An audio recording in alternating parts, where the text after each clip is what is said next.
Before I even start this video, it is important to mention that this is a part 2. In my previous video, I discussed Tyler the Creator's early career with his first 4 albums from 2006 to 2015. This video will discuss his music from 2016 to the present day. It won't be impossible to follow along if you didn't watch the previous one, but there is some important context presented in that first part. So if you're willing to sit through the rougher era of Tyler's career, I would suggest finishing that part before coming to this video. And if you already have, or you just don't care, hi! Let's just get back into it. To briefly summarize what I said in part 1, Tyler's journey has been quite an interesting one. From his humble beginnings working with his friends in what they deemed the trap to go work on fleshing out his dream music career, Tyler started his career sending a message to the world that he would never conform to the mainstream and he would achieve success on his own terms.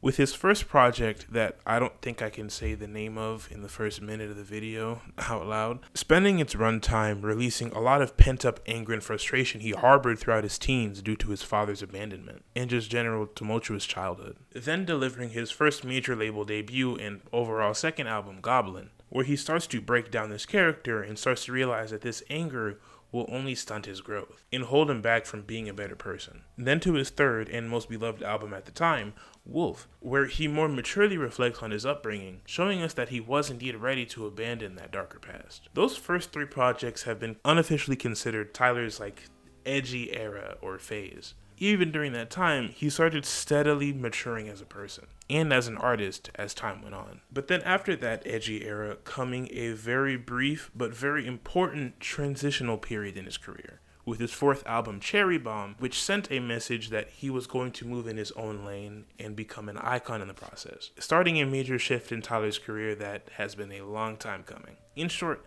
Tyler's musical journey so far has been nothing short of intriguing, to say the very least. As said in part 1, Tyler nowadays sits as a widely beloved and critically acclaimed artist and personality. And despite the beginning of his career being forever shadowed in infamy for very fair reasons, these projects still hold a lot of importance to Tyler's story, and their impact should not be ignored. These humble beginnings, and especially his previous project, would give birth to the Tyler that we know today.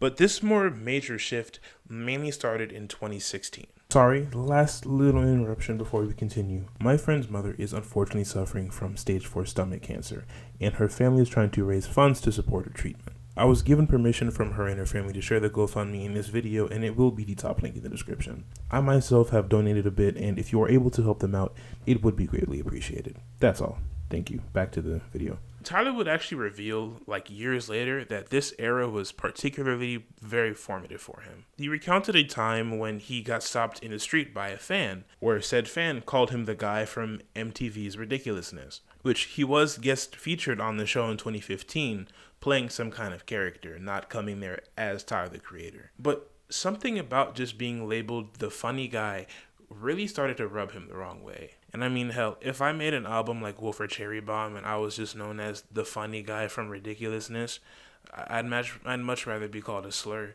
I mean, he was working on more serious music at the time, and he just didn't want to be known as the trolling funny guy all the time. I was walking down the street, walked in a restaurant, and this guy stopped me, and he said, "Oh, you're the guy from Ridiculousness." And I was like, "Yeah." He gave me that, "Man, hell yeah, you're so funny on there, man. That's sick. Hope to see more of that." And he walked off, and I'm like, "Dude, I just wrote a whole string section for and no one knows me. Okay, cool." And then I deleted my Vine and deleted all my funny videos off my Instagram. And I said, I need to spend a year and a half not being funny. Not letting that be the forefront. This then prompted him to delete his Vine account in 2015, which he saw the end coming before any of us did, delete the funny videos from his Instagram, and really start putting more attention into his creative endeavors, saying that he needed to take a year and a half to stop being funny. He would also famously debut Golf Le Fleur, the more premium side of his pre-existing Golf Wang fashion line, at his first ever fashion show in June of 2016, with people like Kanye West, YG, Kendall Jenner, all in attendance. He would also spontaneously drop a remix to Kanye West and designer's Freestyle 4 from the Life of Pablo on the OF YouTube channel, being one of Tyler's final appearances on that channel. Speaking of which, Tyler unofficially distanced himself from OF completely in 2016. The last upload of Tyler's to that channel would be a self-produced remix of English singer-songwriter Zayn's breakout hit after he had left One Direction, the song Pillow Talk, with Tyler just dancing to the song in his room. And this actually will be relevant for later. As mentioned earlier in part 1,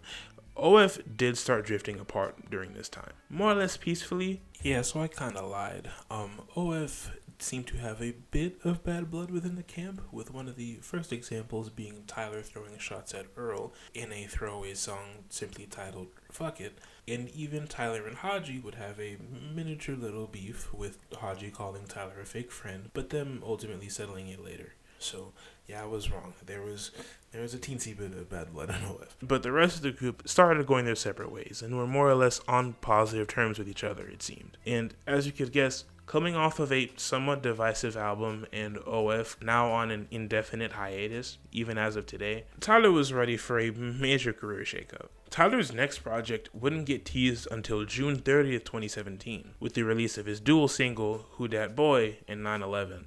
Or not 9/11. 9/11. I can't fucking read. 9/11. With the release of his dual single, Who Dat Boy, and 911. This was accompanied by another self-directed music video, this being the first video uploaded to Tyler's personal music channel, completely separate from Odd Future. Just a week later, Tyler would reveal the album's name, tracklist, and release date on social media. So then, after a month of anticipation, and the album getting leaked a couple days before release, on July 21st, 2017, Tyler released the album that has since become a career-defining moment for him, and began a meteoric rise in popularity and interest in him and his music. 2017's legendary Flower Boy, alternatively titled Scumfuck Flower Boy. Flower Boy follows Tyler, self-reflecting on his life while taking a ride in his white McLaren, as featured on the cover art, while listening to the radio. It was his most emotionally vulnerable project at the time, as Tyler grapples with his life given his recent rise in success, his past and failed relationships, depression, loneliness, and his very identity. The project would be produced entirely by him, and it would be his first release outside of Odd Future Records, as within the time between Cherry Bomb and this project, he struck a solo deal with Columbia Records, still under the Sony Music umbrella, and has been with them ever since. The album cover, painted by visual artist Eric White, features Tyler standing in a meadow of flowers surrounded by bees, as we see that aforementioned McLaren in the background. The alternate cover, made in the style of old cassette tapes, was actually done by Tyler himself, featuring the album's alternative title on it. It is also presented in the final version of the album in a poster with the U and fuck censored with a flower. Well, there goes the comb.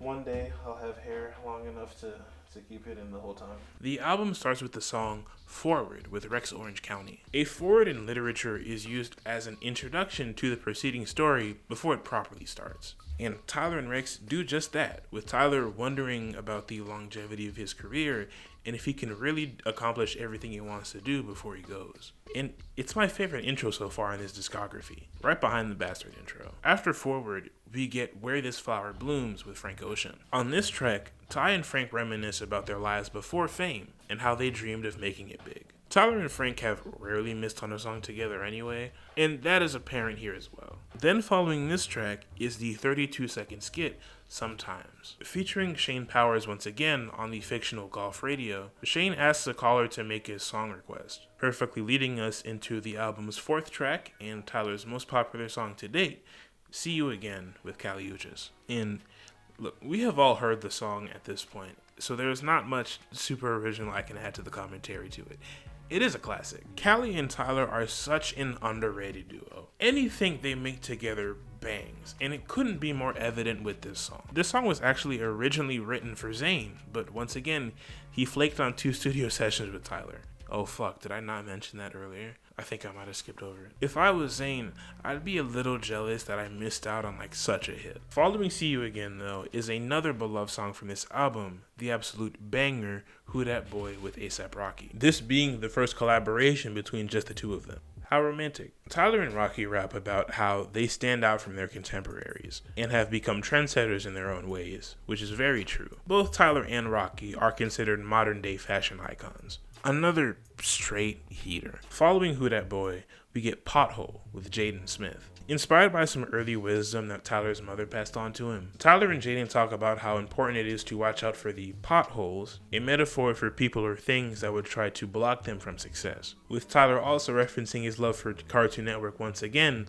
for the first time since Goblin. I also think it's worth noting that both Tyler and rapper and actor Childish Gambino made cameos on the Cartoon Network show Regular Show, playing as battle rappers. I still love that at the age of 26 when this album came out, Tyler is still able to find enjoyment in the shows that I grew up on. After Pothole though, we get arguably the most important song of Tyler's career, Garden Shed, with English singer Estelle.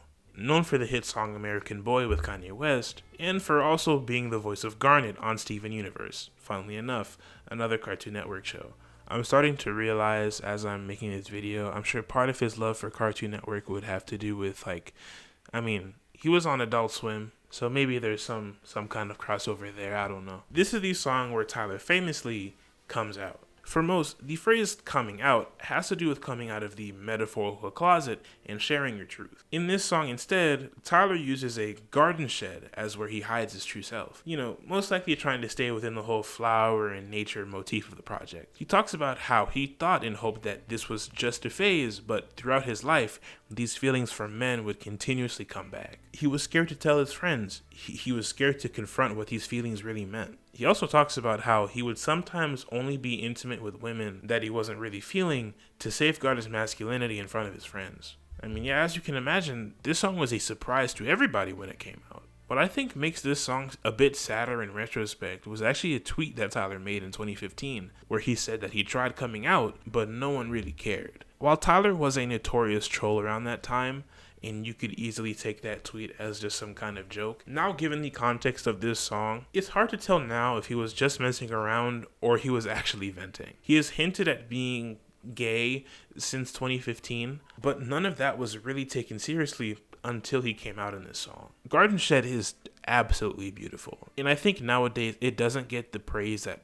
I think it deserves. Following Garden Shed is another classic from the album, Boredom, featuring Rex Orange County once again, and singer Anna of the North. As you can guess from a title like that, Tyler is seemingly struggling to find new things to do. Oh, I forgot to change the lights for the album, no! Well, I guess I'll have to re-record the entire video. Close enough. He leads a dream life, but has no time or availability for potential partners, making one of the album's themes of loneliness start to pop out even more. Another banger. Tyler has gone 8 for 8 so far, and I don't see that stopping. The next song, though, would be a very big 180 in tone, with I Ain't Got Time. This track seems to juxtapose the previous song, with Tyler seemingly justifying his loneliness by saying that he, ain't got time due to his life as a successful artist, taking time to brag about said success in detail. Following that song is another beloved track from this album, 911 and Mr. Lonely, with Frank Ocean and Steve Lacy, and uncredited appearances from Anna of the North, A$AP Rocky, Schoolboy Q, and Lionel, or L-Boy. And just a bit of a mini context dump. Something I didn't mention before was that Sid was the founding member of the Grammy-nominated alternative R&B band, The Internet. The Internet was initially formed by Sid and another OF affiliate/member, Matt Martians. All of their releases as a group would be under Odd Future Records up until 2015. Steve Lacy would join the group and make his first ever appearance on their last Odd Future Records release,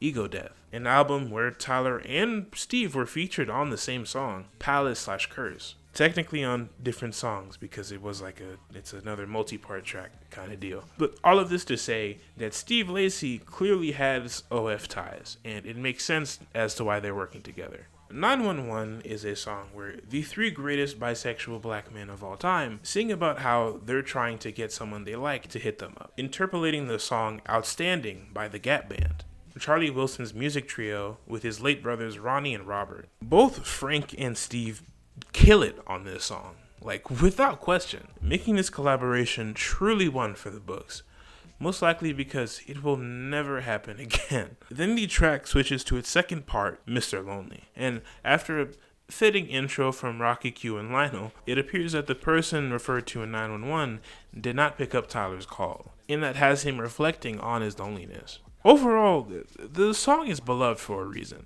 It is truly amazing. Following 911 and Mr. Lonely is the just over a minute long interlude, Droppin' Seeds with Lil Wayne. Tyler basically just gives Wayne an entire track to spit a verse under the whole flower in nature motif of the album. It proves Wayne to be yet again another great collaborator of Tyler's, and I hope he's featured on more stuff in the future maybe. The next song though is the penultimate track, featuring any vocals, November. Still coming off of the loneliness of 911 and Mr. Lonely, Tyler reflects on his life and vents out his insecurities and yearns for a time when things were simpler, or his November. Having previously featured artists or other friends of Tyler's recounting their own Novembers towards the end of the song. It's pretty somber in tone and acts as kind of the emotional peak of this album. After spending the latter half doing a lot of self-reflection, Tyler comes on this song to say that he is scared that there might be people who are out there to make him fail, that his music might not be well received, and that his wealth and opportunities could falter at any moment.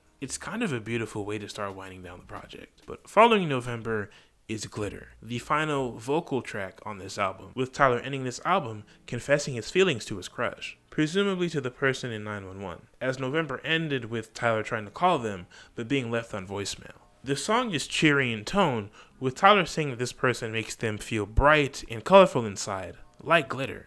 Ending the song, unfortunately, with the message not going through. But this album properly ends on the track, Enjoy Right Now Today. This song is completely instrumental outside of Tyler's counting, with miscellaneous harmonizing vocals, some provided by Pharrell Williams. But ending the album on a bit of a more positive note, reminding us, the listeners, and Tyler himself that he should try to find enjoyment in his life as much as he can. But that in total is Flower Boy. This project made listening to Tyler's early discography so worth it. Tyler had occasional very standout moments on his first 4 projects, but you can tell that Tyler's sound and lyrical content were growing along with him. Every album has been a consistent improvement over the last, and this is the first time where he's just fully knocked it out of the park.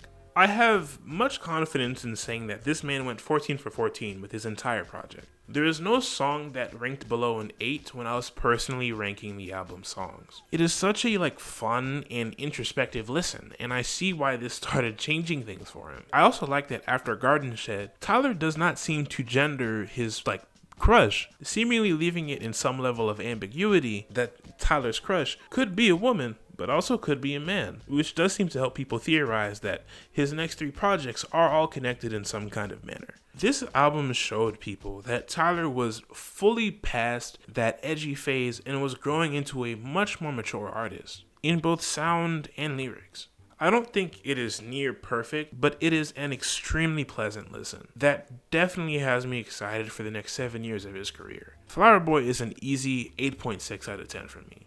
Instant fucking classic. Flower Boy was a life-altering moment for Tyler. It was his first project to be given a Grammy nomination. It was met with widespread critical acclaim, and it was given so much love and support from fans. Surprisingly, Tyler only lost the Grammy to, the Pulitzer Prize-winning Damn. So even then, he was still being considered among some of the greats of the time. But overall, it just started a new interest for Tyler's music. And that was the part that he cared about the most. He was finally getting the respect and admiration that he deserved for his music. Of course, people were quick to point out and mention some of his, his past of problematic lyrics and opinions, all of which I still do believe can and should be criticized. But Flower Boy showed fans and the mainstream that Tyler was starting to turn a new leaf, or a new petal, so to speak. Within this time, Tyler and Lionel would also make another Adult Swim comedy show called The Jellies. It would run on Adult Swim for up to 2 seasons, up until 2019. He would also host a documentary series called Nuts and Bolts with Viceland, a docu-series where Tyler dives into his interests outside of music and sees how they are created or cultivated. This appears to be kind of a limited run series with it only having 1 6-episode season. But another TV collaboration of his was his work on Bill Nye's Netflix original series, Bill Nye Saves the World, a more adult version of the classic Bill Nye the Science Guy from Disney. If it isn't obvious, I'm thinking about the theme song in my head right now. Seeing that old TV cart, seeing a teacher hold up that VHS, man. I know this exact statement has been repeated multiple times, but oh man, it takes me back.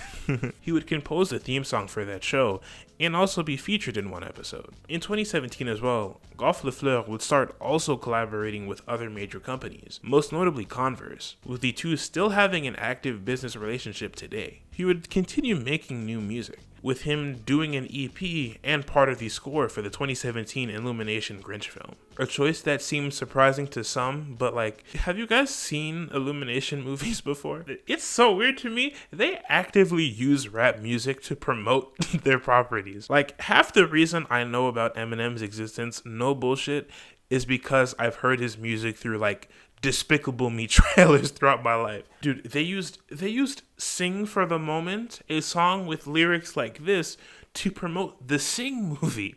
And then I'm remembering all this, and then for Despicable Me 3, they used the song What's the Difference by Dr. Dre and Eminem and Exhibit to promote the movie. A song that also has lyrics like this. Again, Tyler doing a very age-appropriate score for the Grinch film is not the weirdest thing in the world. That's all I'll say. He would also release some singles and freestyles that weren't linked to any other projects, like Okra, a track where Tyler celebrates his successes and does seemingly hint at a bit of bad blood in OF, or the song Ziploc, the famous track where T freestyles over the beat to Jay-Z's 444, and inspired that one TikTok trend where people happily pose with their partners laying together. The trend's not over until I do it. And most notably, dropping the single Potato Salad with newly formed bestie A$AP Rocky, where Rocky hinted that the two of them had a collab project coming titled WangSap, a portmanteau of Golf Wang and A$AP, obviously, that has since been shelved, unfortunately, with Tyler seemingly implying on Twitter that Rocky made that announcement a bit too confidently. And I mean, given the fact that today Rocky has delayed the release of his album Don't Be Dumb so many times, I kind of understand Tyler's frustration. But either way, the Flower Boy era was just a string of W's for Tyler, and it most definitely wasn't going to stop there. Unfortunately though, I have to stop here because I have to go do something. I mean, the video's not going to stop. It'll just cut within the next 2 seconds to the next part, but I have to leave. This court-mandated AA meeting is so unnecessary. You hit one family of 4 with your car, and then you're suddenly public enemy number 1. Okay, so on April 26, 2019, a financial report from Sony announced that Tyler would be dropping music that year, expected by the end of June, starting a small amount of hype for what was to come in the next few months. Tyler would drop some teaser snippets and music videos for a new project, for the songs Igor's Theme and What's Good on May 3rd, both snippets only under a minute, and the What's Good snippet introducing us to this new character. Then, on May 6th, Tyler would officially announce that his next project would be released on Monday, May 17th. So after a couple more teaser snippets and over a week of intense hype, Tyler would finally drop his future Grammy Award-winning 6th studio album, 2019's legendary Igor. Igor seems to follow another isolated story. The main character of this album, Igor, of course, has caught themselves in a love triangle. Igor is in a failing relationship with a closeted male lover, whose eyes are wandering to their previous female partner, as Igor spends the album wrestling with how to proceed with their relationship, if there is one worth saving. And major spoiler alert, it's not. The dude is DL, and I don't say that in the derogatory manner that certain people like to use it in now. He's it's not worth it. Pink. That is not pink. The main cover features the Igor character in black and white, cropped onto a pink background, with the bottom text reading, "All songs written, produced, and arranged by Tyler Okoma." The special edition CDs of the album came in special blue, green, and yellow variants as well. The only other alternate cover was designed by visual artist Louis Rossignol, created in his own art style to match the themes of the album, featuring Igor in a green blazer and his famous blonde wig. Even though this album is known for its iconic feature appearances, Tyler does not officially list any of the featured artists on streaming platforms or on the physical editions. The only way to see these features would be to go online and look it up, or to look in the album's credits. Despite Igor being a definite departure from Tyler's edgier past, the album's story is ironically one of Tyler's darkest. Igor is seemingly a victim of emotional abuse and neglect throughout this project, and even contemplating murder and self-harm during the darker parts of this failing relationship. The album starts with the intro track, Igor's theme, with Solange and Lil Uzi Vert. The song starts with a 24-second long synth before we hear the first voice on the project, Uzi, in both the intro and the chorus, with Solange on background vocals. Unlike Tyler's other projects, this intro isn't packed with any substantial lyrical content. Despite that, it still works great as an intro. Tyler himself, when announcing the album, told listeners that they should put their absolute focus when listening to it. The track introduces us to the world of Igor sonically and is carried by beautiful vocals from Solange, Uzi's ad-libs, and Tyler's always phenomenal production. Just from that intro, I feel like most could tell that this album was destined to be something special. Following Igor's theme is the album's most well-known song and one of Tyler's most iconic songs to date, Earthquake, featuring Playboi Carti and Charlie Wilson. In this song, Tyler, or Igor, begs a lover to stay with them after they believe that they've treated them poorly. And for the sake of clarity, for the rest of this album discussion, instead of calling the main love interest just like the main love interest, for the sake of simplicity, let's just call him, I don't know, Raheem Mayers. What else can I say about this song that has not been said? Tyler himself said that he knew it was going to be a hit. He put money on that. He put his career on that. And it couldn't have come at a better time for both Carti and Tyler's careers. Tyler was starting to get more attention from the success of Flower Boy, and with Carti, despite Dialit's divisive reception at release, it was starting to get more and more of the love that it deserves. And even after that, the infamous Pissy Pamper / Kid Cudi leak that happened just a month before, all would bring more hype to Carti and his next teaser release, Whole Lotta Red, an album that wouldn't come out for another year and a half and with a completely different sound. This was the song that put me onto the both of them, and I couldn't have asked for a better introduction, honestly. Carti, Tyler, Uncle Charlie, they all just sound fantastic. And this pairing just works. Banger. Coming sonically after Earthquake is I Think with Solange. On this incredibly wavy instrumental, Tyler and Solange sing about Igor falling deep in love while still questioning whether this relationship would be a good thing for him. It seems to have taken place before the events of Earthquake, with Tyler sharing Igor's potential hesitance when his relationship with Raheem started. It's another great song. I say this a lot, but it gets hard to make original commentary about these songs. They're just great. Following I Think is Boyfriend with Charlie Wilson and Santi Gold. Now, on the digital and streaming versions of the album, track 4 is the interlude, Exactly What You Run From, You End Up Chasing. This interlude samples an interview section from one of Tyler's former friends, actor and comedian Gerard Carmichael. The original interview was between the two of them in 2017, with Tyler discussing the creation of Flower Boy. The reason why I call Gerard a former friend is because back at the beginning of 2024, Gerard released an infamous episode of his documentary series with HBO, the Gerard Carmichael reality show. In a section of an episode, Gerard sits down with Tyler on camera and asks why they stopped talking as frequently as they used to, and that reason being, Gerard admitted that he had feelings for Tyler, as he is gay. This creating a very big elephant in the room that would be sure to make any friendship of any kind of sexuality, whatever, very awkward, as Tyler would brush it off in a very Tyler way. You laughed and called me a stupid bitch. I did. And letting the entire world know about this would also add to this situation's very large awkwardness, with Tyler proceeding to friend zone him on camera and him not seeming to take the hint as Gerard gets emotional. I'm just thinking about, bro, right after Gerard starts getting emotional, this nigga Tyler had the food ordered to the room, he starts eating it like nothing's happening. Oh my god. You're not gonna finish that? Oh, I wasn't implying I wanted it. I know I don't want any of that. No. I'm big straight. Big straight on that.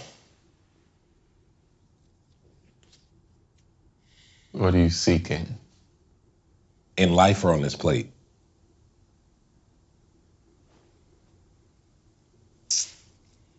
I'm gonna get some more of that butter. What prompted him to put that out? That's so so embarrassing, bro. Batman could not get that footage from me. Why would you put that? Oh my god, bro. Turning what should have been a private conversation into an infamous and very awkward as hell experience that made their relationship even more strained. Ironically, people have said that since the release of this interview, the themes of Igor would apply to Gerard, given this unfortunate interview. Yikes, man. Yikes. But tangent aside, the physical versions of Igor replaced track 4 with Boyfriend. It's only available digitally, officially, on Tyler's YouTube channel. On this track, Igor begs Rakim to be his boyfriend, ending with the exactly what you run from you end up chasing interlude still. The song is great as well, but I see why it was kind of hidden as a bonus track, as it feels like a 90% ready Igor concept. The next track would be Running Out of Time, with backing vocals from singer-songwriter Jesse Wilson. On this track, Igor discusses how his feelings for Rakim are becoming more and more intense, with him obsessively trying to get them to be together. But following Running Out of Time is another timeless classic from this album, the fan favorite New Magic Wand, with backing vocals from Sandy Gold and Jesse Wilson once again. After another vocal snippet from Gerard, the song starts. Here, Igor is reaching an emotional breaking point. In this song, Igor introduces his opposition in this story and the third part of this love triangle, Rakim's ex-girlfriend or partner, who he is pondering his feelings for again, who we'll just call, I don't know, Robin Fenty. This is fucking stupid. Igor, in extreme desperation, begs Rakim to stay with him, promising that he'll find a solution to their issue. But the proposed solution is very dark. If it isn't obvious, the magic wand is a gun. Igor threatens to get Robin out of the picture, also saying that if Rakim doesn't make the right choice between the two of them, he will kill him as well. This song is, it's fucking amazing, and I am quite envious that I have not seen this song live. The production, the lyrics, the vocal performances, it is just so perfect. Fittingly, following New Magic Wand is track 8, A Boy Is a Gun, featuring more backing vocals from Solange. Good God, how often was she on this album? This prominently samples the song Bound by the Ponderosa Twins +1. Also famously sampled for Kanye West's Bound 2 from Yeezus, with fans dubbing A Boy Is a Gun as an unofficial sequel to Bound 2. Funnily enough though, Tyler actually produced an early version of Bound 2. The leaked files of that track in its early stages titled the song just Nobody to Love, but has been fan-titled Bound 1. It fits Yeezus' more experimental sound and aesthetic more than the release version, but it seemed like Kanye wanted to have some level of a return to normalcy towards the end of the album, so we got the version we have today. What you doing in the club on a Thursday? She said she only here for a girl birthday. What you doing in the club on a Thursday? She said she only here for a girl birthday. The song's title is a play on the 1971 French Western film A Girl Is a Gun. On A Boy Is a Gun, Igor repairs Rakim to a gun, saying that he is dangerous. After being incredibly obsessed with him for the first half of the album, Igor starts thinking a bit more about the flaws that Rakim has, and starts seeing how he might not be the most perfect partner. Feeling that Rakim is clearly privy to the emotional state that Igor is in, and uses that to manipulate him. Even though Igor himself definitely needs a bit of help, inviting your ex to your house with your current partner is insane work. And again, Rakim is closeted, adding to the complexities of this love triangle, and simultaneously making Rakim the least toxic DL man in all of history. Despite all of this incoming self-reflection, Igor is still hoping that something comes of their relationship, with him repeatedly begging Rakim not to shoot him down, which could be Igor asking Rakim not to reject him or not to hurt him, whether physically or emotionally. Another fun fact about this song is that it is the name of Tyler's publishing company. To keep this explanation brief, a music publisher controls part of the promotion and monetary aspects of a select body of work. Most major artists nowadays have their own publishing company so that they can get properly compensated for their work, legally owning a part of it. Up until Igor, Tyler's publishing company was Golf Wang Steak Sauce, that title having obvious references to the OF days, and has since been changed to A Boy Is a Gun, with all of Tyler's projects after Igor being under that publisher. Following A Boy Is a Gun is one of my personal favorites from this album, Puppet with Kanye West, featuring backing vocals from Jesse Wilson, Sandy Gold, and Kevin Kendrick. Following the song with the Bound sample with Kanye Kind of a great choice. On this track, Igor is still reflecting on his relationship with Rakim. A motif that started showing up on the last 5 tracks of the album was how much Igor felt controlled by him, feeling like he was his puppet. In this song, that feeling comes to a head as Igor realizes how much he really does for Rakim just to feel used. Finally. It's like hearing your homegirl complain about that one nigga that did her dirty and she just won't listen to you. Now she's finally starting to listen to you. This song is damn near perfect. My only issue with the song is Kanye's verse. It seems as if Ye recorded like some kind of like vocal reference for either him or one of his good music writers to help him out with, but probably didn't finish it in time before the album needed to be turned in, and Tyler did what he could with what he had. Kanye in fact did wait too long. If Kanye had an actual verse, I think this song would be an easy top 3 on this project. But you know, Kanye's gonna Kanye. If Igor released this year, Kanye's verse would be AI, Alvin, Hooligans, and have some random mention of Diddy thrown in there. So honestly, I think I can live with this. Following Puppet is What's Good with Slow Thai. This is the only track on the album that is a lot more rap focused than the others, as Igor is mainly more of a pop album. It seems like after finally realizing how bad of a partner Rakim is, he starts to gain a bit of a confidence boost and has seen the light, finally seeing his own self-worth. He also reflects on a real-life car crash that Tyler had gotten into in 2018. Surviving said crash, also adding to that major confidence boost. Welcome to the club, brother.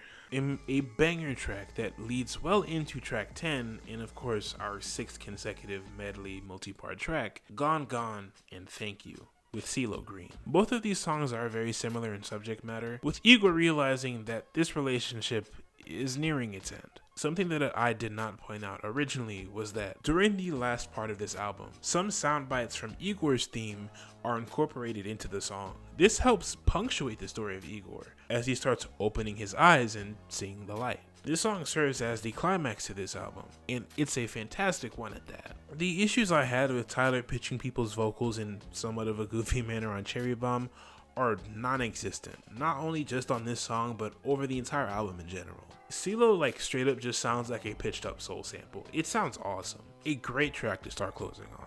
And speaking of closing, the penultimate song on the album would be the track I Don't Love You Anymore, with more backing vocals from Jesse Wilson, Charlie Wilson, and Solange. Again, despite the title and chorus implying that Igor is moving on, he's really playing a facade. He knows that this relationship won't work, but he still does love Rakim. But in order for him to cut it off, he has to spend this track telling himself that he doesn't love him anymore, even if that isn't the case. But then, the album ends with the fitting outro, Are We Still Friends, with Pharrell Williams. In this summer outro, Igor desperately asks if Rakim and him can still be friends. Even though, again, the last half of the album has been more self-reflective, with Igor realizing how shitty of a partner Rakim was, he still harbors some feelings for him, not being ready yet to fully cut him off. This, unfortunately, putting Igor in a very toxic cycle. You see, the song ends on a B-flat note, while Igor's theme starts on an E-flat note, making them sonically transition into each other, showing us that Igor is unfortunately trapped in an emotional cycle with Rakim, not being able to break out, ending this amazing album as somewhat of a cautionary tale about falling in love with the wrong person. Once more, it is hard for me to talk about Igor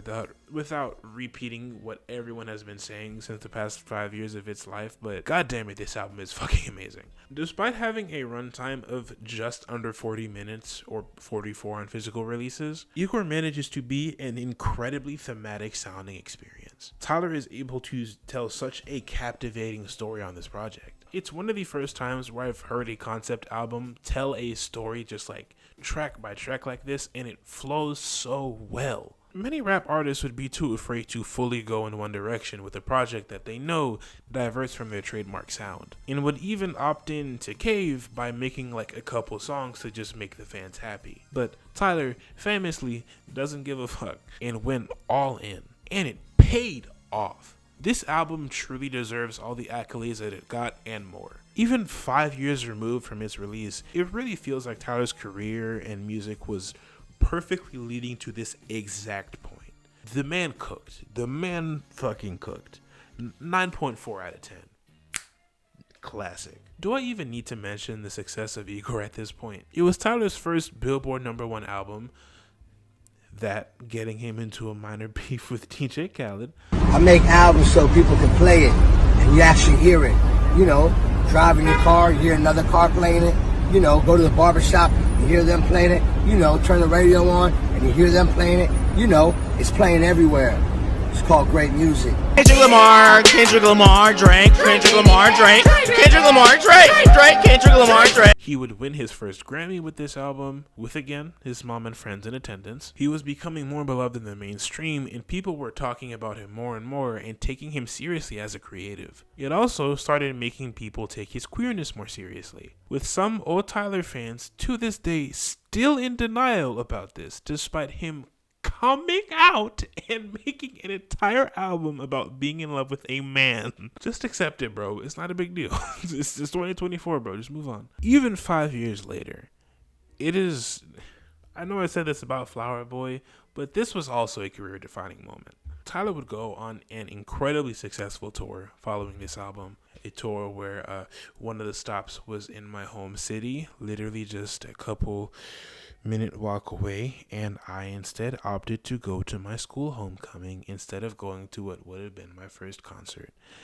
Yeah, that keeps me up at night. His Golf Le Fleur line would collab with French luxury brand Lacoste for a fantastic line of clothes that definitely cost triple what they are worth today. This was truly one of the best eras of his career, to this day. The album gets an undying amount of praise, with some people believing that it is his best album even now. The only official releases from T for a while would be the singles Group B, a random song that he had made just the week before, and the fan favorite Best Interest, an unfinished Igor throwaway that he surprise released in a music video in December 2019, and officially releasing both songs on streaming in January of 2020. These singles would not be attached to any project. Fortunately for Tyler, the 2020 pandemic did not really slow anything down for him, as this would have been the year that he would be working on, next year's project anyway, as he was still working in that, an album every 2 years release schedule. The only other official music releases from him in 2020 would be a Tyler remix of the song Automatic Driver by pop duo La Rue, and later in March of 2021, he did a song for a Coca-Cola commercial. He would have a couple feature appearances here and there, like on friend and collaborator Westside Gunn's Pray for Paris, that he also did production on. He was on Lil Yachty's Lil Boat 3, on the song TD with Lover A$AP Rocky and Tierra Whack, and the song Gravity with Brent Faiyaz and DJ Dahi, but was more or less off the grid for a while. What, you thought I was gonna make the joke again? I've done it like 3 videos in a row, and we're gonna chill on that. But in terms of proper Tyler solo material, we would be left in the dark for another year, until June 2021. At the beginning of the month, billboards in LA would show up with the phrase, "Call me if you get lost," and a phone number below. And when people called the number, at first they would hear the following ringtone.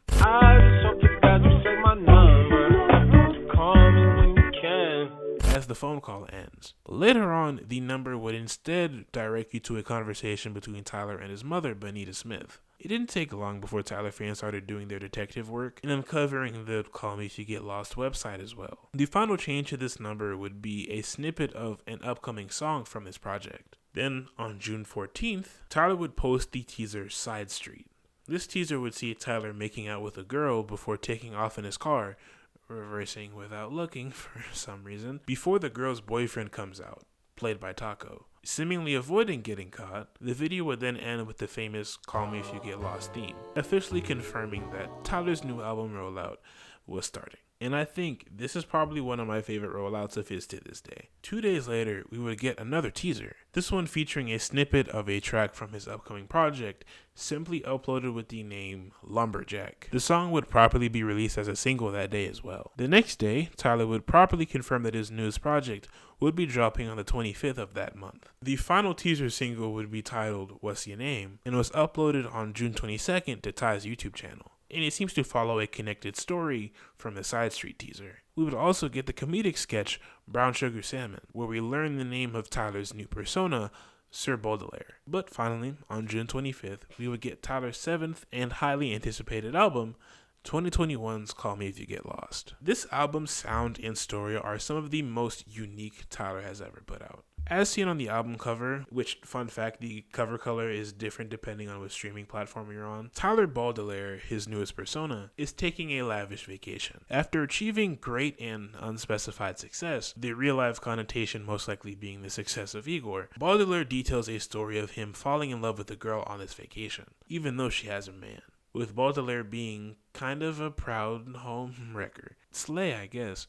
The one thing that confuses me about this is, where did he find time to vacation? Because the world was shut down for a whole year, and we were still in the middle of like quasi-lockdown when this album came out, so when did any of this take place? The cover is done in the style of older passports and travel cards from the early 1900s. Tyler has self-described this album as his most personal and revealing album at the time, implying that the stories in it are real. It is also Tyler's most braggadocious and rap-focused album, clearly by design, as it features our pseudo-narrator, music executive, and hip-hop media personality, DJ Drama. Drama started gaining prominence as rapper T.I.'s DJ, but would gain more and more clout by hosting mixtapes for artists in the early 2000s. The most notable of these tapes was of course his very famous Gangsta Grillz mixtape series. This would be a series of tapes hosting many different rising and well-known artists like Lil Wayne, Jadakiss, Rick Ross, Yo Gotti, and more. Call Me If You Get Lost is kind of like an official, unofficial Gangsta Grillz project. Tyler retweeting a tweet from 2010 where he talks about wanting to be on a Gangsta Grillz tape, with the quote tweet coming on the day of the album's release saying that he got his wish. That is some legendary shit. The album starts off with the introduction, Sir Baudelaire, with DJ Drama. Despite DJ Drama being on almost the entire album with different ad-libs, monologues, and one-liners, this is the only song on the project where he is directly credited as a feature. This track is kind of like just a prelude that happens to rhyme. Tyler sets the stage for the album, establishing that he is about to go on a vacation, celebrating his success. This track samples the instrumental from Westside Gunn's Michael Irvin, produced by Griselda affiliate Conductor Williams. A lot of the tracks on this album are heavily sample-based, with Call Me If You Get Lost being a mixtape-style album, adding to its unique charm. Following this introductory track, we get our first full song, Corso. In this song, Tyler starts setting up our main story. After flexing on us poor people, Tyler sets up his interesting manner of dating, which is being a self-admitted homewrecker. He has quite the ego on this album, but his ego may contribute to an unfortunate ending here. But still, a banger opener. And the bangers continue with the next track, Lemonhead, with 42 Dugg. Like a lot of songs on this project, Tyler is heavily braggadocious, with him and 4'2" Dugg flexing their luxuries. The song's trumpet melody is Flames, and is also quite reminiscent of a 2012 Minecraft song by Tryhard Ninja and Captain Sparkles, reminding me of fond childhood memories when I cried to the end of the Fallen Kingdom music video. Good times. While Genius says that he sampled I Came to Dig, and would have been hilarious if true, this is most likely a very large coincidence, or they just happen to use the same sample or loop pack. This song also features an unaccredited monologue from Frank Ocean, making it Frank's last original appearance in a song since 2020. The last major Frank Ocean song was when the unreleased Wise Man was sampled for Virginia Beach by Drake. Unrelated, but that song is also pretty fire. Following Lemonhead is one of the album's most popular songs, What's Your Name, with NBA Youngboy and fellow West Coast native Ty. I likes to get my dick sucked while I'm getting high, $. The song's message is very straightforward. The trio sing and rap about wanting to pursue a girl that they like. The song is just so soulful sounding. Tyler in recent years has shown that he can work with almost anybody and still manage to make a banger.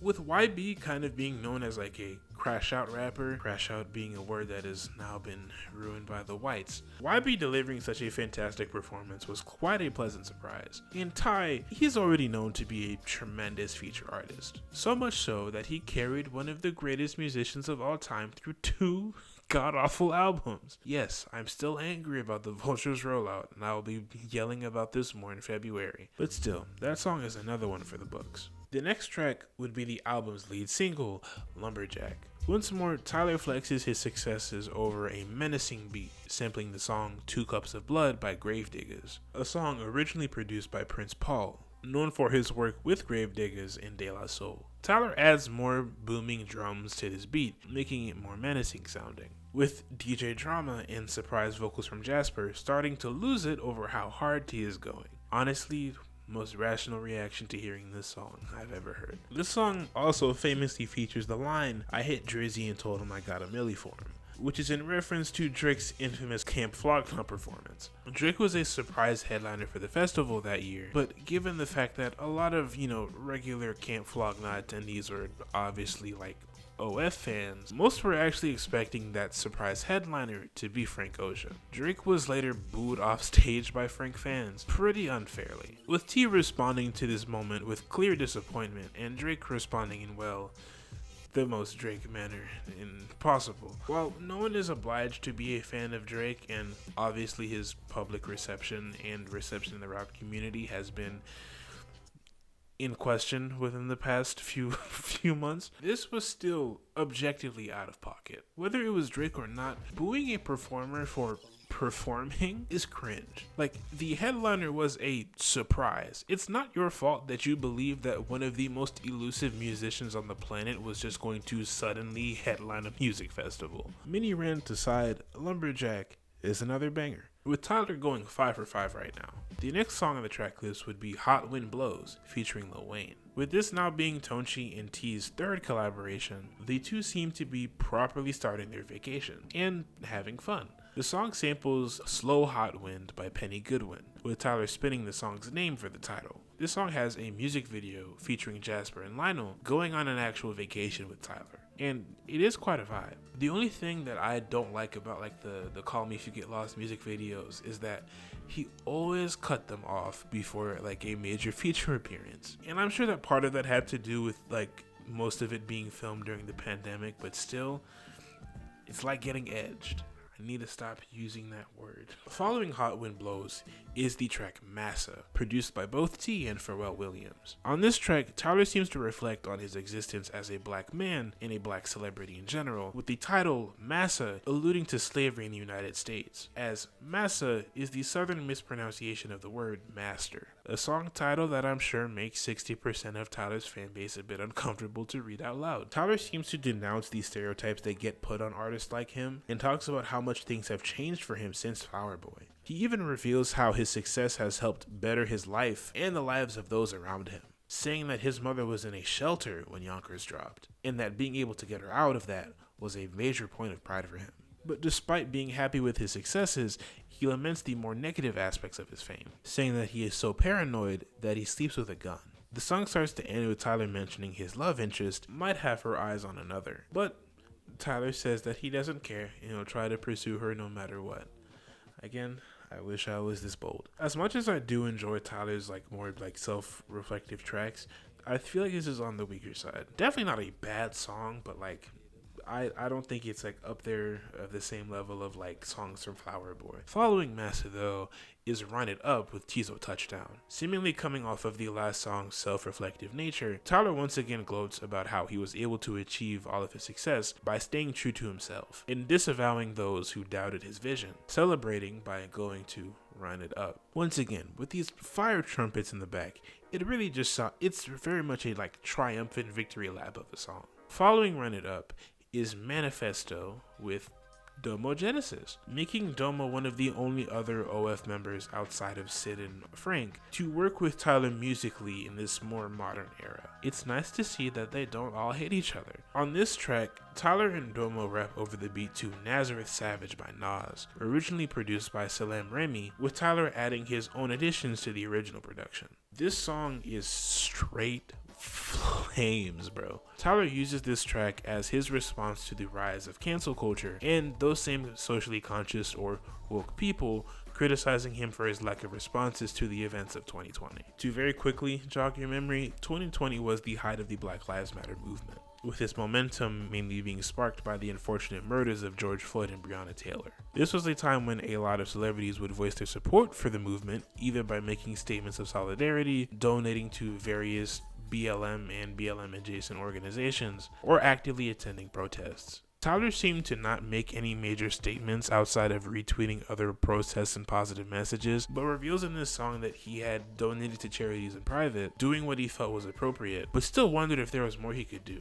He would also mention that he did attend protests, with he and Jasper actually being pictured by paparazzi attending one in LA. Tyler believes that a lot of the criticism he got for his lack of response to BLM and his edgy past was not from people who truly care about these issues, but from virtue signaling white people, adding to his distress on this song. Both Tyler and Domo use their verses to uplift black people and make it clear that they are aware of the travesties going on in this country. Tyler also responds to those wanting to cancel him for his edgy past, saying that not only has he been very open about it, but saying that he has apologized and moved on from that point of his life. An example of that past brought up in this song was when Tyler made an out-of-pocket tweet celebrating Selena Gomez's 18th birthday, saying that he could now do things that bastard era Tyler would say about women. Even though the two have an age gap of less than a year, that is still an objectively insane thing to say. With him saying that he apologized to her for that statement, potentially because he was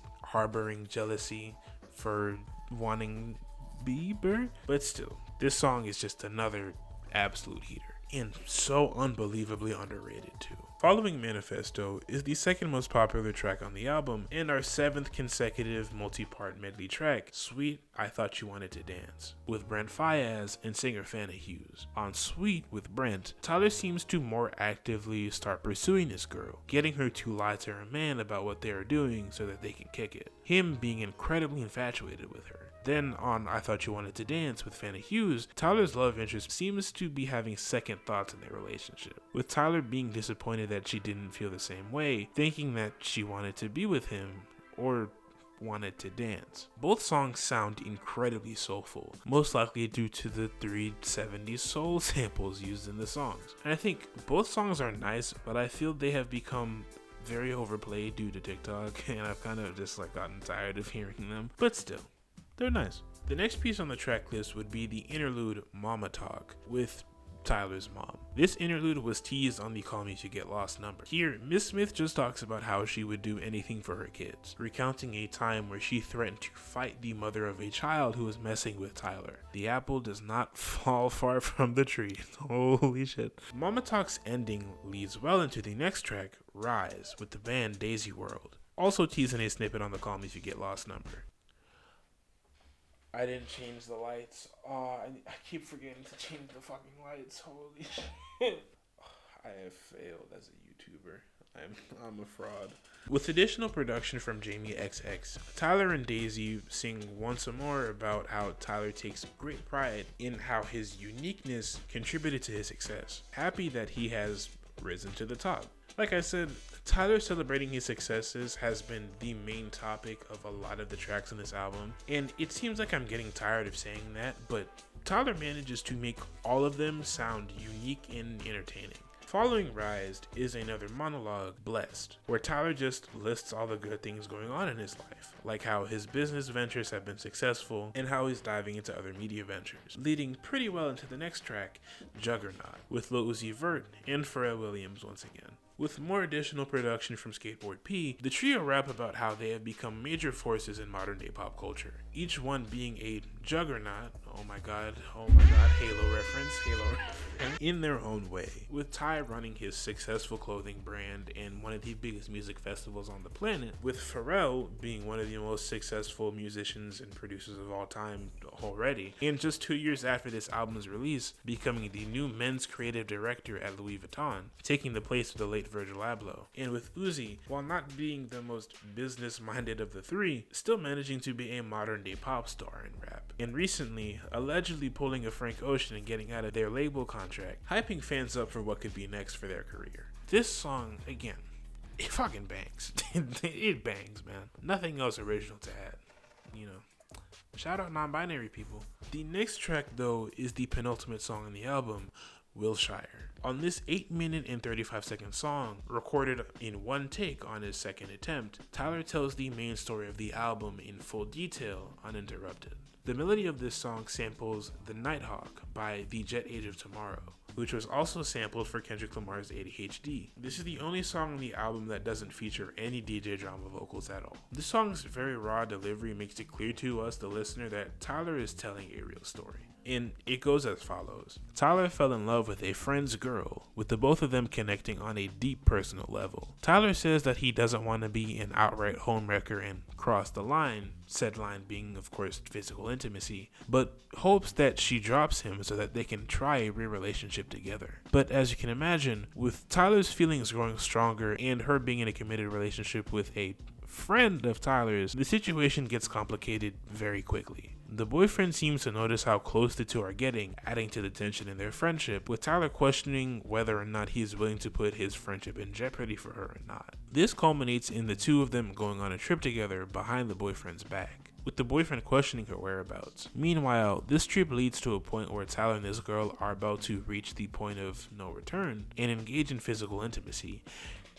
but the girl can't go through with it. This would unfortunately lead to the girl telling Tyler that she can't be with him, leaving the both of them incredibly hurt, crying into each other's arms, with Tyler still hoping that things can end out on good terms. In the spoken word like outro monologue, Tyler admits that he feels like a bad person for getting her into that mess, as he, her, and the boyfriend all got hurt in some way, feeling as though their relationship was bad timing. But ends the song saying that while his unfortunate tale is just entertainment for us listeners, he recognizes it as an important chapter of his life story and plans to use what he learned from this experience to be a better person. This is one of my favorite songs from the project and one of my favorites of Tyler's period. He so effortlessly tells us this very emotionally vulnerable story, grabbing my attention the entire time. I can only relate this kind of feeling to when I listened to Pyramids by Frank Ocean for the first time. I was just I just gotta know how the story ends, But after Wilshire, we get the final song in the album, Safari, co-produced by ex-Viner and social media personality Jay Versace. I actually made a short video talking about how Jay went from an influencer to a producer and how his work on Call Me If You Get Lost would end up getting him a Grammy. And if you haven't seen it, you should watch it when we're done here. But on Safari, Tyler seems to summarize the album's whole vacation narrative, equating his adventures on this vacation as somewhat of a safari, a fitting close to the album. And while that is the album's ending on streaming in the vinyl edition, the CD version of Call Me If You Get Lost ends on the song Fishtail. Tyler raps over the beat to Leslie by Westside Gunn, that song originally produced by Beat Butcher and Deringer. I think I said that right. This also serves as a nice outro, even though it doesn't fit the whole vacation theme of the album. Tyler spends Fishtail once again bragging about how he made his dreams become a reality, and it is incredibly unrelated. I wish that song could have came to streaming. But that is officially where that album ends. Tyler easily continues his string of W's with Call Me If You Get Lost. Despite the majority of the track list having the same or similar subject matter, Tyler manages to make each song feel different from the rest. Once more, I know the Kanye comparisons get kinda tiring, but I feel like this is Tyler's graduation equivalent. After having two wildly successful albums, he comes on this album to rightfully stunt his success. The weak points of this album are few and far in between. It was an enjoyable listen throughout, and despite the opinion of the average Tyler fan, I actually think DJ Drama's inclusion on the album makes for a better listening experience. It's honestly so fun to hear him just go. You can tell he's having a lot of fun. This is one of the best mixtape style albums that I've heard. And like I said when talking about Tyler working with Pharrell for the first time, getting to fulfill a childhood dream and make your own Gangsta Grills project has got to be one of the coolest feelings ever. Holy shit. Yeah. Call Me If You Get Lost, 8.8 out of 10. Absolute heater. Like Igor, this album would score Tyler another #1 Billboard album and a Grammy win, making him a consecutive Grammy winner as of recording. Small side tangent though, Technically, this is his third Grammy win, as he was a listed producer on Frank Ocean's Channel Orange, but Igor and Call Me If You Get Lost would be his first solo wins. The way the Grammys committee works is weird. And as restrictions started to get lifted towards the end of 2021, Tyler would also go on another hyper successful tour supporting the project. Another tour that I am angry I missed. Tyler would also score the 2022 Louis Vuitton's men's fashion show, the last show that the late Virgil Abloh was preparing for. The only other major news to come from Tyler would be the speculation of his next project, potentially being titled Welcome to the Disco. This phrase was used not only on Call Me If You Get Lost, but was teased in some of Tyler's clothes during this era, leading people to believe that this would be the name of his next project, as he has teased future projects that way before, only for Tyler to come out and directly disprove this theory. And outside of some more occasional feature appearances, nothing truly unordinary would come after the fact. Until, in 2023, almost 2 years after the project and 2 days before its release, Tyler would announce the release of Call Me If You Get Lost, The Estate Sale, a deluxe edition version of the album. According to Tyler, this was his first album where he made a lot of songs that didn't make the final cut, but he still really loved and wanted to put out, kind of hinting that Tyler's next project needed a bit more time in the oven, and still wanted to put out some new stuff for the fans. So, on March 31st, 2023, Tyler would drop his first and only deluxe album to date, featuring 8 new never-before-heard tracks, 2023's Call Me If You Get Lost, The Estate Sale. Since this is just a deluxe, there's no story dissection needed here, as it is just throwaways from the main album, and I will just talk about each track individually. It's also worth noting that the Estate Sale used the exact same alternate art from the official vinyl pressings, done by DC-based artist Gregory Fernand. The Estate Sale starts off with the skit Everything Must Go, where we hear both T and Drama back at it again, celebrating the success of the original album, with Drama asking T what he's got left for us, leading into the first proper song on the deluxe, Stuntman with Vince Staples. Vince and Ty actually go back a bit, as Vince has been cool with Tyler and OF for a minute now, and with Vince also being a fellow West Coast native, and also being a headlining performer during the Call Me If You Get Lost tour, with this song being the first and only proper collaboration between the two. This song's message is as straightforward as you can think. The duo takes turns in this song to show us how to stunt, the two flexing their various successes and luxuries. They both have great energy on this track, and it is a great starter to this deluxe album. Following Stuntman is What a Day, produced by the legendary Madlib. A fun fact about this beat is that it leaked sometime in the early 2010s, seemingly in 2012, and Tyler is the only person to rap over the beat officially, albeit with a slight pitch change, making this the second and only song in Tyler's discography to feature no original production from him, making what I said in the last video about Transylvania false. This song is another absolute heater. Once more, Tyler takes the time to boast about his success, but over this smooth as all hell beat. Like, Madlib and Tyler is just a match made in heaven for some reason. I don't know how to explain it. To have the privilege to rap over a beat from one of your inspirations must have been another major point of pride for Tyler, and somewhat made things come full circle from the OF days. As if you remember, Tyler used the same sample that Madlib used for an MF Doom song for Odd Toddlers. They cooked. They cooked. Following What a Day is the track Wharf Talk with A$AP Rocky. The two are back at it again, with T and Rocky asking this girl to come on vacation with them so they can, have some fun. And it sounds awesome. It's like a early 2000s Neptune song, It's such a vibe. Following Wharf Talk is the deluxe's most popular song, Dogtooth, featuring the famous line where Tyler talks about being a proud munch. He just like me for real. This song was also the first single for the deluxe, with Tyler rapping about maintaining authenticity and also about how he wants some cooch. Still a banger. Following Dogtooth is Heaven to Me, with production from Kanye West. The song features a prominent sample of the track Heaven by John Legend, produced by Legend and Ye, with John getting his producer credit removed on Tyler's song. This song's 3 verses go over Tyler's personal heavens. The first is his present day, with all of his freedom and luxuries not being tied down by responsibilities like children and a partner. The next is the future, where he discusses what the perfect future could look like for him, with him having a nice home, with his loving family, married to his dream wife, and recounting what he would do with his son. And the final verse is what his heaven was like during his teen or OF years, being able to find happiness in the hard situation that he was in. This song is really beautiful. Obviously, Tyler sampled the song and just got clearance from John Legend for it, but I mean, a collision of two of the greatest producer rappers of all time, it's a match made in heaven.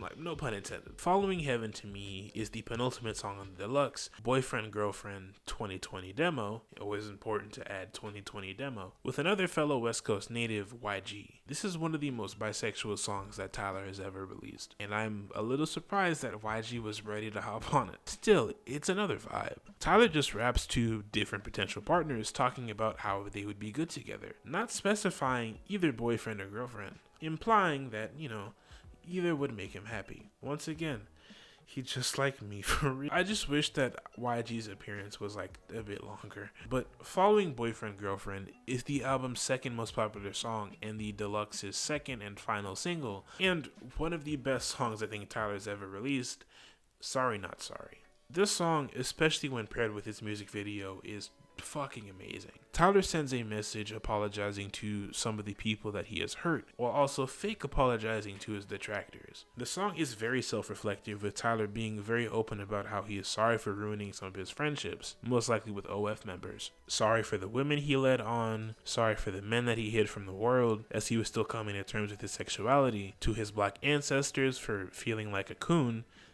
his words, not mine, at times for relishing too much in his success, and so on and so forth. Tyler also makes little jabs at his older self's intense anger, showing us and himself how childish he believes that this previous mindset was. In the video, we see a group of people watching an exhibit of some kind, said exhibit being all of Tyler's previous personas on a field, clearly representing each era of Tyler's career so far, with only one not clearly tied to any era in particular, meant to represent Tyler in his truest form. Over the course of the video, Tyler and his personas rap to the audience of the exhibit, most likely representing the public and how we are able to view Tyler's career and life from somewhat of a dehumanizing way, like he is just there for our entertainment, and he isn't a real person. As the video progresses, I'll be referring to him as the real Tyler, walks out of view, and it seems like Tyler's previous eras also start walking away too for some reason.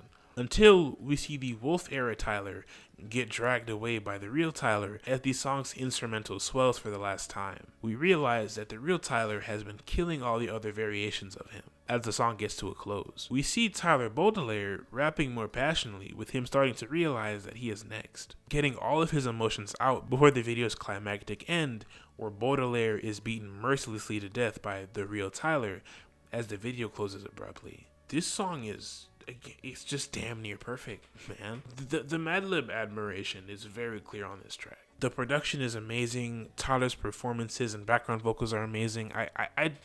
I refuse to believe that this was just one of his throwaways. I feel like he made this song just to put it on the deluxe. There's no way this was just sitting in the vault. And while I don't want to get too ahead of myself here, this would be the most perfect prelude to his next album. With that album's overarching theme of Tyler wanting to take the mask off, making the song and video where he literally murders all of his older personas, make it just such a fitting prelude for this next project. And a great way to properly close the whole Call Me If You Get Lost era. And given that, I see why a lot of people say that these modern projects are all linked together somehow. Since it's just a deluxe edition, my ranking won't really contribute to my final one at the end of the video, but still, this was another just very enjoyable experience. If this is the stuff that he had just sitting in the vault, this shows how talented this man truly is. This project shows that a talented artist can take songs from their vault and still manage to make an enjoyable project without reducing what could have been some of the best songs in their discography into some AI bullshit mumbo jumbo. I really like that he treated the estate sale like he would any other album and didn't just throw it out for us to listen to. It's very clear that he still cared about every song on the project. An 8.2 out of 10. It's great. Following the release of this project, Tyler would drop a couple more videos and have two last major viral performances at 2023's Camp Flog Gnaw and 2024's Coachella. And even in the middle of all of that, having a mini Odd Future reunion backstage at Earl's Doris 10-year anniversary show. But would remain more or less musically silent all of 2024. Until...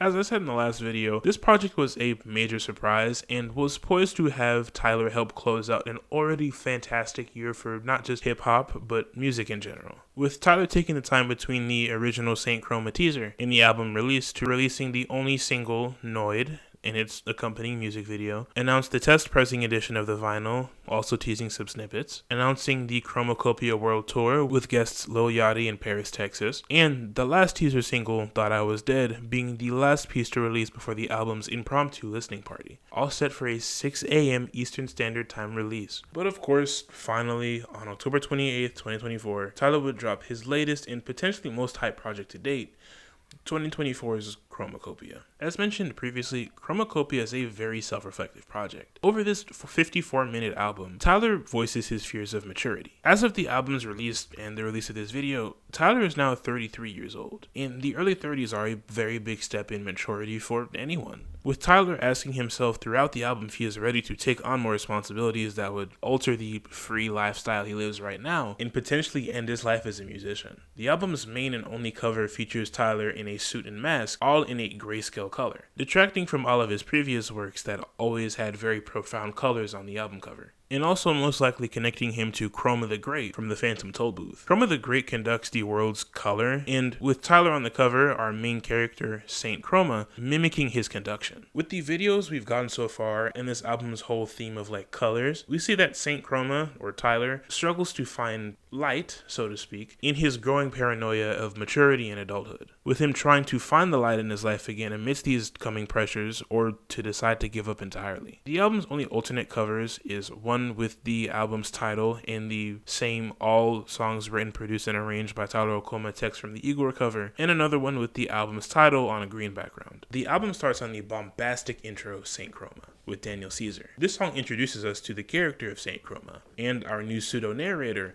Tyler's mom, with her starting the song reminding Tyler to never dim his light for anybody. She shows up at the beginning of a lot of songs on this project, always giving Tyler some piece of wisdom, and these songs' lyrics will reflect on how he acts on said wisdom. On this track, despite being content with his success, Tyler reflects on his passion for music that has brought him so much, but is starting to wonder whether he should even continue making music or throw in the towel. It is quite an existential crisis of an album intro, but goddamn it if it isn't amazing. It's great. Both Tyler and Daniel kill it on this song.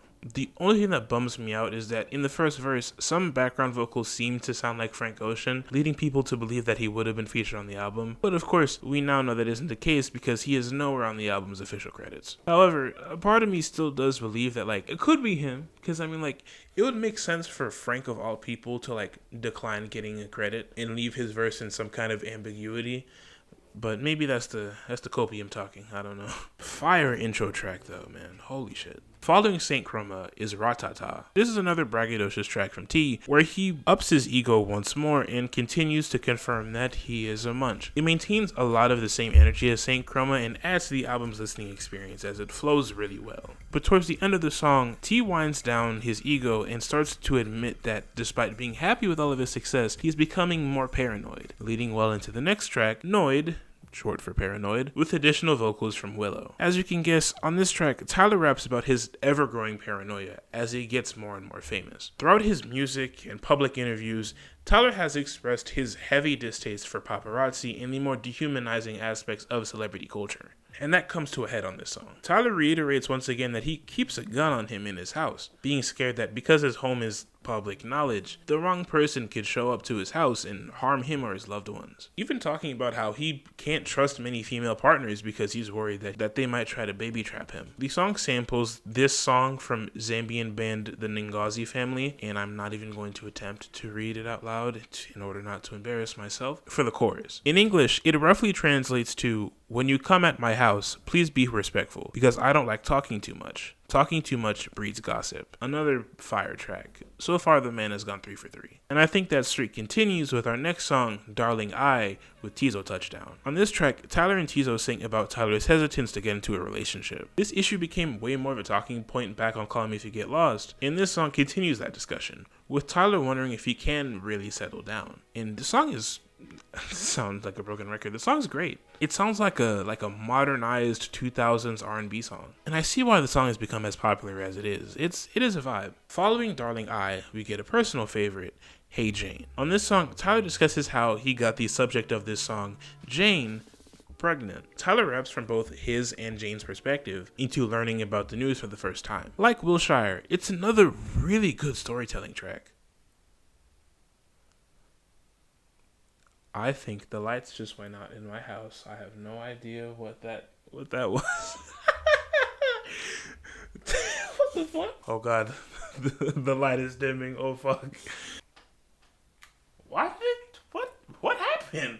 Gotta stop forgetting to change the album colors. And for a second there, I was gonna say I can no longer feel the light. I remember how invested I was listening to this song for the first time. I was very much convinced that with the album's whole motif of like growing up in maturity, that this sudden shift in attitude could be due to the fact that he had a child. I thought this was another, hiding his kid from the world, but his world want to hide from the kid.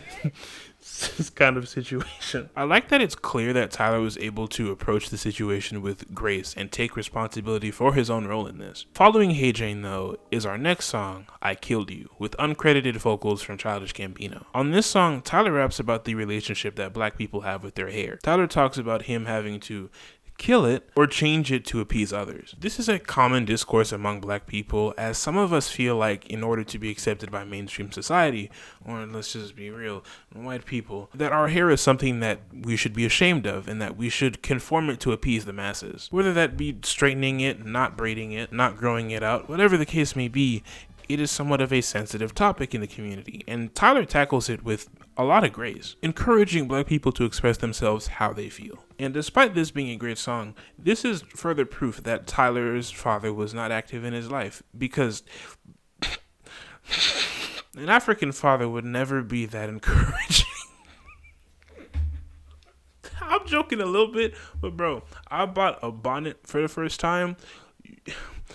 I can feel the disappointment of my parents when they saw it for the first time. I could feel it in my veins. But all around, a great song with a great message. After I Killed You, we get the track Judge Judy with more uncredited vocals from Childish Gambino. The song title, an obvious reference to the famous TV judge. On this track, Tyler details a story of how he met this girl, Judy, and they seem to connect really well immediately, and would seemingly enter some kind of friends with benefit situation. Tyler would describe Judy as a free spirit, and that he loved her energy. But at the end of the song, we learn that Judy ghosted Tyler after a certain point, and he was not sure why until receiving a letter from her. In this letter, Judy reveals that she had been diagnosed with brain cancer and was spending the last year of her life trying to live life to the fullest, as she realized that it would be her last. She ends the letter telling Tyler that she's thankful that he never judged her. And it's such an unnecessarily depressing song, man. I was not expecting that ending at all. And neither the moans. This is P-Power all over again. But still, it's really great. Whether this is a real experience of Tyler's or not, the story in the song does a really good job of progressing the narrative of Tyler's whole fear of adulthood and growing up, knowing someone very intimately whose life was cut short, with Tyler definitely having to reflect on his own life after her passing. But following Judge Judy, we get a huge 180 in mood with the banger Sticky with Glorilla, Sexy Red, and Lil Wayne. This is another heavily braggadocious and ego-stroking song, and it slaps. With a feature list like that on this track, I was not expecting for it to go as hard as it did, but they all cooked. Seeing Tyler twerk to this song at Camp Flog Now with Sexy Red is just... it's icing on the cake, really. It's just, this is beautiful. This is what black excellence looks like right here. It's just a lot of fun, really. But next comes another 180 in mood with the next track, Take Off Your Mask with Daniel Caesar and singer LaToya Williams. On this track, Tyler raps from 4 different perspectives of people who are hiding their real selves in order to appease society or those around them. The first person is a teenage boy being pushed into gang life by his peers, as Tyler reminds them that this life has more detriments than benefits and it isn't worth it to engage. The second person is a preacher who bashes gays despite hiding his, very obvious secret that he too is gay and suppresses those feelings in order to appease his vision of God and those around him. The third person is a mother of 3 who doesn't feel fulfilled in her life but puts on a facade to appease her husband and family, with her falling into deep depression. But the final person appears to be Saint Chroma. As mentioned before, part of the album's message was Tyler finding himself, and it seems that Saint Chroma hasn't been referenced as much throughout the album outside of the intro title for a reason. Tyler is starting to realize that he himself should take off the mask and show the world the real him, the flawed, anxious, self-conscious him. It is a fantastic song and examination of character. Followed by track 10, Tomorrow. This making CHROMAKOOOPIA the first album in Tyler's discography to not have a multi-part medley track. Continuing in this newfound mood of self-reflection, Tyler realizes that time is passing by and feels more pressure to settle down despite his major hesitance to do so. He also ponders his very mortality, mentioning at the beginning of the song that he's realizing that his mom is aging. Tyler is realizing that his friends and people around him are starting families and moving forward in life. Like his own close friend A$AP Rocky, who just had his second child with Rihanna, while Tyler lives promiscuously and lavishly, and then saying that he just walks around in silly suits, most likely showing more growing distaste for the characters of his past, pushing forward the want to take the mask off. This line also bears some resemblance to one of Kanye West's verses on the song Welcome to Heartbreak with Kid Cudi, with Kanye rapping, "My friend showed me pictures of his kids, and all I could show him was pictures of my cribs. He said his daughter got a brand new report card, and all I got was a brand new sports car." This song is beautiful. It fully makes up for the lack of a multi-part track song with it being this thematic. It's so good. I really can't explain it. But once more, Tyler throws us another curveball with the next track, Thought I Was Dead, with Santigold, Schoolboy Q, and Playboy Cardi. This is another banger of a track, originally teased in a teaser video for the album, where all 4 of them just talk about their successes and how they remain true to themselves over this very triumphant sounding beat. One of the notable lines was when T threw shots at what most assumed to be rapper Ian, saying both in an interview and this song that he mocks rap and black culture with his music, and also disregards his canceling efforts, saying that he'll moonwalk over that bitch, followed by a hee ad-lib. That is a bar, unfortunately. I'm not gonna lie. Now, I mentioned that Cardi is on this song, even though he does not show up on the digital streaming releases. And that's because Cardi's verse can only be found on the test pressing version of CHROMAKOOPIA, a more rough draft version of the album with some verses missing or altered and different in unfinished production. In fact, track 11 is replaced by the song Mother, another pretty good song where Tyler just raps about how his mom used to look out for him when he was younger, despite her coming from a difficult situation herself. This song would be pretty well paired with Tomorrow, potentially hinting that Mother and Tomorrow would have been, the one dual part track. While we don't know the real reason why Cardi was cut from the streaming or official version of the project, my educated guess is that either 1, Tyler just decided that he didn't want that verse on the album and changed his mind last minute, or 2, Cardi didn't clear his verse at the absolute last second, as he has done that before with other albums he was slated to be on since Whole Lotta Red, like Offset Set It Off and Lil Uzi Vert's Pink Tape, and so on and so forth, reaffirming my hatred for I can't say that. I can't say that in this video. Song is still a banger though. I was jumping up and down in my chair when this song came on. It was hard as hell. But of course, things can't stay happy forever, as we come to the anti-penultimate song on the album, Like Him with Lola Young. On this track, we learn something pretty major. Tyler's mom reveals to him that his dad never abandoned him, but she made an effort of distancing him from Tyler, with Tyler being under the impression his entire life that his dad was a deadbeat that didn't want anything to do with him, when in reality, he wanted to be there for him. Tyler spends this song coping with finding this out, but ultimately deciding to forgive his mother, and his mom apologizing to Tyler for lying to him for all these years. And good lord, this song sad is even selling it short. Really. Given the context of his entire career, with him literally citing his dad's abandonment as the fire that started his career on Answer from Wolf, now learning that all of that has been a lie, I cannot imagine how hard it was to process that. The song is another tearjerker for sure, only interrupted by the weirdly placed Baby Keem ad-lib, making it Keem's first original music appearance in over a year, and the fact that this song has been unfortunately ruined by the TikTok trend, with people who either one, don't seem to get it's not showing off your dad, it's not showing off your happy relationship that you always had with your dad, that's not the point, and two, people who view this song as some epic, I am your father moment. Because, this is Tyler's real life. You guys know that, right? Minor complaints aside, this song is another great one, and is starting to wrap up the project nicely. The penultimate song on the album is Balloon, with Doechii and Daniel Caesar. On this track, Tyler seems to be in more positive spirits after coping with the truth about his father. The title seems to hint at some kind of innocence and happiness as Tyler realizes that despite some of the rougher experiences that he's had on this album, he's doing pretty alright for himself, and things can only get better from here. Tyler and Doechii's chemistry is mad underrated on this song too, with her having such a passionate and fun performance matching Tyler's energy. And he gonna eat this pussy up cause it's sweet. That's what real music is right there. And I mean, whatever you say, Miss Doechii. I don't know if I'm gonna put that in. But following Balloon, we do get our final track on CHROMAKOOOPIA, I Hope You Find Your Way Home, with backing vocals from Solange.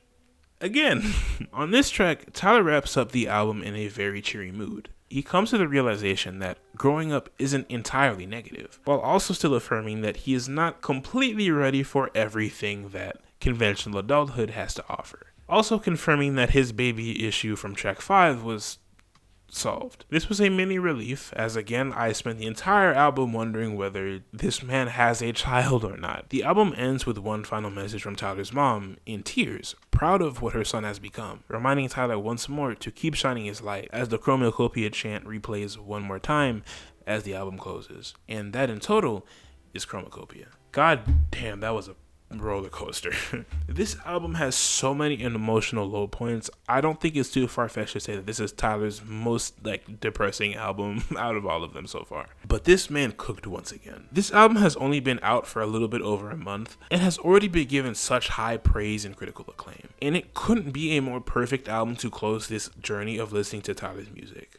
Once again, this past month has been my first time listening to the majority of Tyler's music, and it has been quite the adventure. Tyler on Bastard and Tyler on CHROMAKOOOPIA are two completely different people. 15 years and 8 projects later, this could very much be a damn near perfect end to his musical career. With him not only maturing past the anger and vitriolic angst of his teen years, but him now being able to comfortably express himself. I really struggled to find any kind of negative criticism or whatever for this project. It was a fantastic listening experience that I see growing on me so much more in the future. Tyler deserves all the praise and more for this project, man. 9 out of 10.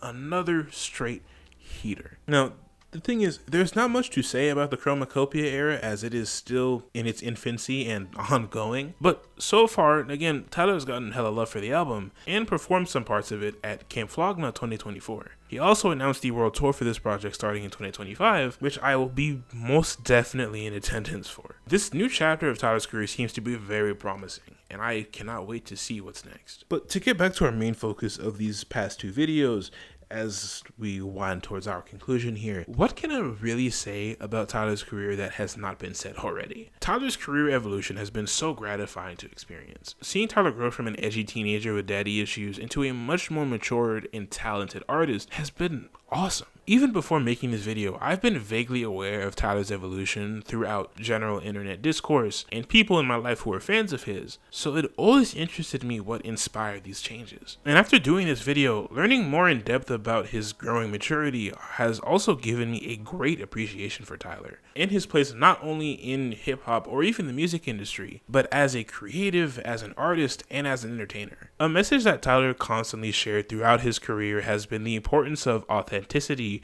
and pursuing your passions. Of course, the whole follow your dreams inspirational message has been incredibly played out, and it feels like such a stereotypical thing to say, but the mere existence of Tyler the Creator is direct proof of the validity of that statement. Even before having a major label backing him, Tyler has always disavowed conforming to the masses and put out projects that he knew wouldn't be Billboard top 10 hits, but were all things that he believed in. And even now, growing past that era of his career, has continuously made genre-bending masterpieces that has shown the entire world that his undying allegiance to authenticity can pay off. Tyler has also been able to help and uplift the careers of others in the process. Despite OF being on an indefinite hiatus, the impact of that group has had ripples on both the music industry and internet culture at large, and that impact remains unmatched to this day, I think. Tyler helped out and put on some of the biggest acts in music, like Frank, Earl, Sid, and the internet, and even his non-rapping friends finding success outside of music. Like, Lionel started taking acting more seriously after Loader Squad, and as mentioned earlier,